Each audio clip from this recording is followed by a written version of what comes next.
2021 Toyota Venza debuts as a hybrid-only high-fashion crossover. That's right. The Venza is back. The Toyota Venza is back, but it's not the same venture Monza vehicle it was when Toyota discontinued the car-like crossover after the 2015 model year. Instead, the 2021 Toyota Venza is much more SUV-like, and it's only going to be sold in hybrid form. Measuring in at 186.6 inches in total length, the new Venza aligns itself with mid-size two-row crossovers like the Ford Edge, Honda Passport, and Chevy Blazer. Though, it is on the shorter side, by about half of a foot, when compared to all of its future competitors. Toyota has chosen to go with a highly stylized and sharp design for the Venza, mirroring the approach of others in this segment. There's some Highlander in there, but the aggression has been turned up a few notches.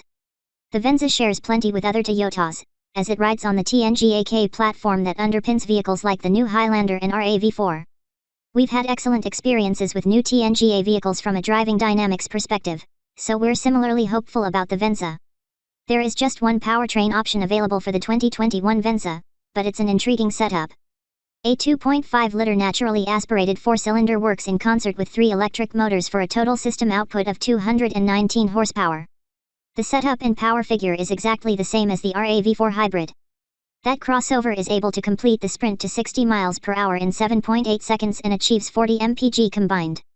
Toyota didn't supply an acceleration time for the Venza, but they've projected a 40 mpg combined rating for the base LE trim. Assuming the estimate is correct, that's an impressive feat for the larger vehicle. Toyota says it has no current plans to make a PHEV prime version of the Venza. The car is entering as a hybrid only because Toyota thinks that the hybrid market is underserved for this class.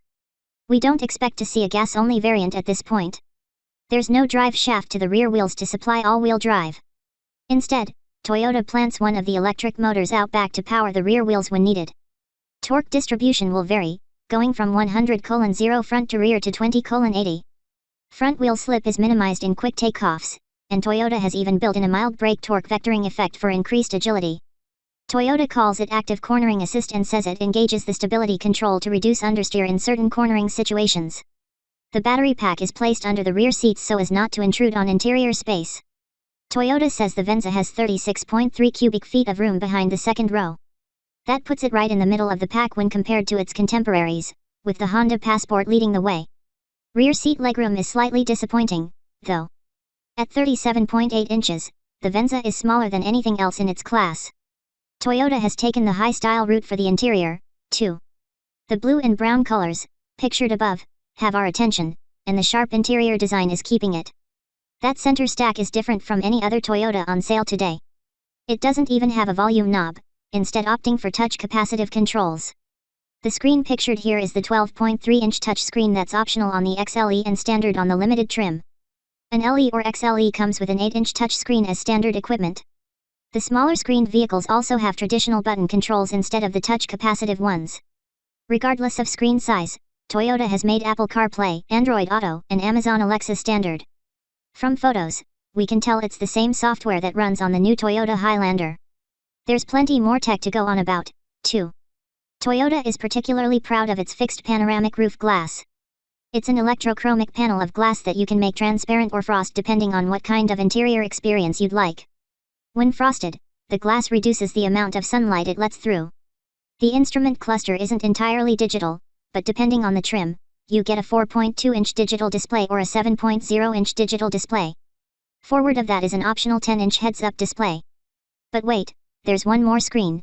Also available optionally is a digital rear-view mirror you can flip on to reduce headlight glare or see around things blocking the traditional mirror's view.